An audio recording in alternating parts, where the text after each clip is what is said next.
Bulletin के आगाज में आपको खबर दें, विफाक का कहना क्यों माना, अब आखिरी तनख्वाह के बगैर जाना। रोटेशन पॉलिसी के तहत सिंध छोड़ने वाले अफसरान के खिलाफ सिंध हुकूमत बदला लेने पर उतर आई। मुतालिका अफसरान की तनख्वाहें रोक ली, मिसकंडक्ट का खत भी लिख दिया। कहा गया कि जब तक सिंध हुकूमत रिलीव ना करे अफसरान सूबे से बाहर नहीं जा सकते।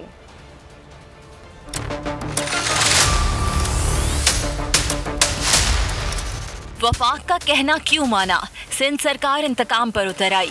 सिंध हुकूमत ने वफाक का हुक्म मानने वाले 8 अफसरान की आखिरी तनख्वाह रोक ली। मुतालिका अफसरों के ACR में मिसकंडक्ट शामिल करने के लिए भी खत लिख दिया। खत में कहा गया जब तक सिंध हुकूमत रिलीव ना करे अफसरान सूबे से बाहर नहीं जा सकते। चार्ज छोड़ने वाले अफसरों में 6 DIGs और 2 सेक्रेटरीज शामिल हैं। वफाकी हुकूमत ने सरकारी अफसरों के लिए रोटेशन पॉलिसी मुतारिफ कराई थी। इस पॉलिसी के तहत कई सालों तक एक ही सूबे में काम करने वाले अफसरों को तब्दील करना था।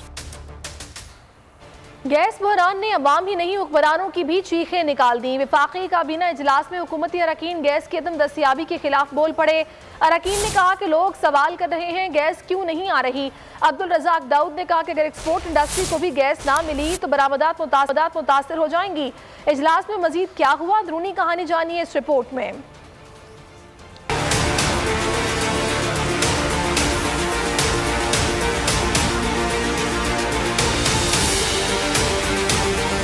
गैस आखिर क्यों नहीं आ रही, मीडिया और आवाम सवालात कर रहे हैं। वफाकी काबीना इजलास में हुकूमती अरकान फट पड़े। बोले कराची की इंडस्ट्री और यूरिया प्लांट्स को गैस नहीं मिल रही। इसी दौरान एक्सपोर्ट इंडस्ट्री से मुआहदे का मामला भी उठा। मुशीर तिजारत अब्दुल रज़ाक दाऊद ने पूछा, खान साहब एक्सपोर्ट इंडस्ट्री को गैस की सप्लाई नहीं होगी तो बरामदात मुतासिर होंगी। हमाद अजहर ने फौरी जवाब दिया, इंडस्ट्री का दावा है कि 35% इंडस्ट्री बंद है। हुकूमती सर्वे के मुताबिक 95% इंडस्ट्री चल रही है। एक्सपोर्ट इंडस्ट्री के कैप्टो प्लांट्स को गैस बंद की गई है। प्रोसेसिंग यूनिट्स को गैस की सप्लाई जारी है। वजीर आजम ने एक्सपोर्ट इंडस्ट्री और जनरल इंडस्ट्री को गैस की सप्लाई पर नजरसानी की हिदायत की और इंडस्ट्री को गैस की सप्लाई पर 3 रुकनी कमेटी तश्कील दे दी, जिसमें शौकत तरीन, हमाद अजहर और अब्दुल रज़ाक दाऊद शामिल हैं। इजलास के दौरान अजब समा उस वक्त बंधा जब शौकत तरीन को सेनेटर बनने पर किसी ने मुबारकबाद तक न दी। अलबत्ता KP इलेक्शन पर परवेज खटक की तारीफें होती रहीं। वजीर आजम ने सिर्फ परवेज खटक की तारीफ की। ब्रीफिंग के दौरान उमर अयूब ने लुकमा दिया, फिर ना कहिएगा महंगाई की वजह से इलेक्शन हारे। वजीर आजम ने शिबली फराज को इलेक्शन कमिश्नर से मुलाकात का टास्क सौंप दिया। तहरीक इंसाफ खैबर पख्तूनख्वा के बल्दियाती इंतखाबात में क्यों हारी, चेयरमैन इमरान खान ने खिलाड़ियों के गलत इंतखाब को वजह करार दे दिया। ये भी कहा कि अगले मरहले की निगरानी वो खुद करेंगे, लेकिन विफाकी वज़रा के मुताबिक अंदरूनी झगड़े हार की वजह बने। मगर खैबर पख्तूनख्वा की क़यादत महंगाई को कम वोट पड़ने की वजह बता रहे हैं।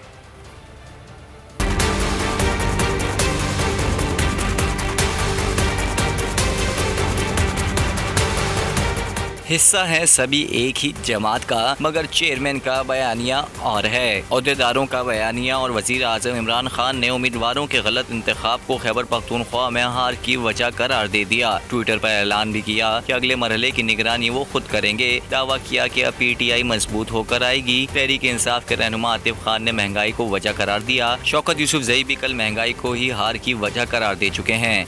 महंगाई इशू है, बिल्कुल है। लोगों ने पहले से भी कहा कि महंगाई है, हमें इस चीज़ का एहसास भी है और इंशाल्लाह कोशिश करेंगे कि 3-4 महीनों में महंगाई का ग्राफ नीचे आ जाए। असल मसला है जिसका हमें पहले भी एहसास था और अभी वाकई हमें ज़्यादा हुआ है। महंगाई की वजह से लोगों को काफ़ी परेशानी है। तहरीक इंसाफ की मरकज़ी क़यादत तो खैबर पख्तूनख्वा की क़यादत से भी मुत्तफ़िक नहीं। शहबाज गिल और शिबली फराज अंदरूनी झगड़ों को हार की वजह करार दे चुके। PTI वर्सेस PTI न होती तो मेरा ख्याल है कि हम अभी जो 16 अजला में हुए हैं उसमें से हम आसानी से 14 में ले सकते थे। ज़्यादातर जगहों पर PTI ही PTI के खिलाफ लड़ रही थी, मल्टीपल उम्मीदवार PTI के लड़ रहे थे, जिसकी वजह से PTI का वोट तकसीम हुआ। मुल्क में इस वक्त सबसे अहम सवाल ये है कि तहरीक इंसाफ क्यों हारी। इसके जवाब में हुकूमती जमात एक पेज पर दिखाई नहीं देती। खैबर पख्तूनख्वा में होने वाले बल्दियाती इंतखाबात के नतायज का सिलसिला जारी है। अब तक तहसील चेयरमैन और मेयर की 64 में से 47 नशिस्तों के मुकम्मल गैर हतमी और गैर सरकारी नतायज सामने आ चुके हैं। JUI पहले और PTI दूसरे नंबर पर है। वफाकी वज़ीर इत्तलात फवाद चौधरी ने बल्दियाती इंतखाबात में JUI की जीत को बदकिस्मती करार दे दिया। फजलुर रहमान के इक़्तिदार में आने से लगता है कि जरदारी की डील नहीं हुई। इस्लामाबाद में काबीना इजलास के बाद मीडिया से बातचीत करते हुए फवाद चौधरी ने कहा कि हमारी गलतियों की वजह से JUI जीत गई। TLP और JUI ऊपर आई तो पाकिस्तान नीचे जाएगा। PTI की रिप्लेसमेंट अगर JUI है तो फिर सोचने की ज़रूरत है। मुल्क में तहरीक इंसाफ ना होगी तो कोई कौमी पार्टी नहीं होगी। नून लीग और पीपल्स पार्टी की कोई हैसियत नहीं। फवाद चौधरी ने तहरीक इंसाफ नवाज शरीफ और आसिफ अली जरदारी के लिए हुए कर्जों की किस्तें अदा कर रही है। आइन बनाने वाली JUI को इंतहा पसंद कहने वाले खुद दहशतगर्द हैं। फवाद चौधरी के बयान पर हाफिज हमदुल्ला का जवाब भी आ गया। JUI के तर्जुमान ने कहा, जिस आइन पर इमरान खान वजीर आजम बनकर बैठे हैं उस पर मुफ्ती महमूद के दस्तखत हैं। फवाद चौधरी ने जिस तंजीम को दहशतगर्द और इंडियन फंडेड कहा था उसे ही इमरान खान के हुक्म पर फूल पेश किए गए। हाफिज हमदुल्ला ने कहा, जमीयत के सैकड़ों कारकुनान जमहूरियत की जंग लड़ते हुए शहीद हो चुके हैं। उन्होंने कहा कि फवाद चौधरी जमीयत पर तनकीद करके अपनी शिकस्त को छुपा नहीं सकते। तहरीक इंसाफ का टिकट रुसवाई का निशान बन चुका। मेरा ख्याल है कि अब PTI को टिकट लेने वाला नहीं मिलेगा। खैबर पख्तूनख्वा में बल्दियाती इंतखाबात के नताइज पर मरियम नवाज हुकूमती जमात पर तंज करने लगी। PTI के उम्मीदवारों को हेलमेट पहनकर अवाम में जाने का मशवरा भी दे दिया। बोली, वज़ीर आज़म मान लें कि उनसे मुल्क नहीं चल रहा। हर जगह से धुतकारे जाने के बाद इमरान खान को सब छोड़कर चले जाना चाहिए। नून लीग इलेक्शन जीतती तो वज़ीर आज़म कौन बनेगा? मरियम नवाज ने वाज़ेह जवाब नहीं दिया, लेकिन ये कह दिया कि शहबाज शरीफ से उनका रिश्ता बाप बेटी का है, चचा के मुकाबले में नहीं खड़ी हो सकती। पार्टी ने शहबाज शरीफ को वज़ीर आज़म बनवाने का फैसला किया तो सब उनके साथ खड़े होंगे। PTI के जितने भी अव्वल तो कोई मेरे ख्याल है टिकट लेने वाला नहीं रहेगा। जिनको और कहीं से टिकट नहीं मिलेगी और वो PTI का टिकट लेकर जब अवाम में जाएंगे तो मेरा एक मशवरा है उनको, और वो ये है कि हेलमेट पहन के जाएं अवाम में, क्योंकि अवाम गुस्से में भरी बैठी है। मैंने भी इख्तियार नवाज शरीफ साहब को दिया है फैसले का। शहबाज शरीफ साहब ने भी जो इख्तियार है वो नवाज शरीफ साहब को दिया है फैसले का। जब वक्त आएगा इंशाल्लाह पार्टी की मशावरत के साथ नवाज शरीफ साहब फैसला करेंगे। मेरे लिए इससे जो हैं वो हों, हम सब उनके पीछे खड़े होंगे, हम सब उनके साथ खड़े होंगे। हेलमेट पहनकर किसको बाहर निकलना है ये तो वक्त ही बताएगा। वज़ीर आज़म के मुआविन खुसूसी शहबाज गिल का मरियम नवाज को जवाब। कहा, नून लीग को अंदरूनी लड़ाई का फ़ायदा हुआ है। मुकम्मल नताइज आएंगे तो PTI सबसे आगे होगी। तर्जुमान पंजाब हुकूमत हसन खावर बोले, जीत और हार जमहूरी अमल है, होता रहता है। हमें नाम के बल्दियाती इदारे नहीं चाहिए। नून लीग सिंध और खैबर पख्तूनख्वा से ख़त्म हो चुकी।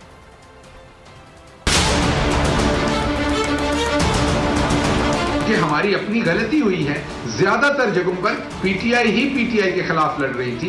मल्टीपल उम्मीदवार PTI के लड़ रहे थे, जिसकी वजह से PTI का वोट तकसीम हुआ और उस वजह से JUI पे या किसी और जमात को वहां से जीतने का मौका मिला। हम KPK से जीते, हम KPK से हारे।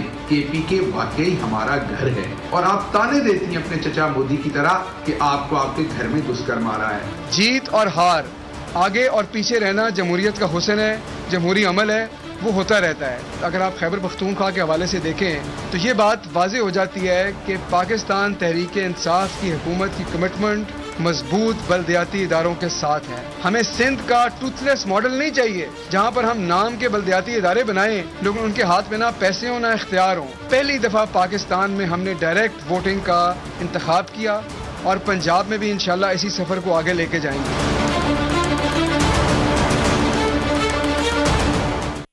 चेयरमैन पाकिस्तान पीपल्स पार्टी बिलावल भुट्टो जरदारी का कहना है कि खैबर पख्तूनख्वा में जगह जगह जियाले उम्मीदवारों ने बेहतरीन मुकाबला करके हरीफ उम्मीदवारों को मुश्किलात से दोचार किया। बिलावल भुट्टो ने खैबर पख्तूनख्वा के बल्दियाती इंतखाबात में जियाले उम्मीदवारों की हिमायत करने वालों का शुक्रिया अदा किया। KP इंतखाबात के पहले मरहले में अनथक मेहनत करने वाले कारकुनान को शाबाशी भी दी। कहा, मैदान खाली ना छोड़ना हमारी अव्वलीन तरजीह होती है। पीपल्स पार्टी के उम्मीदवार मजीद मेहनत करें, आम इंतखाबात में बाजी जियालों के हाथ में होगी। सब्सक्राइब करें और बेल दबाएं ताकि कोई खबर रह न जाए।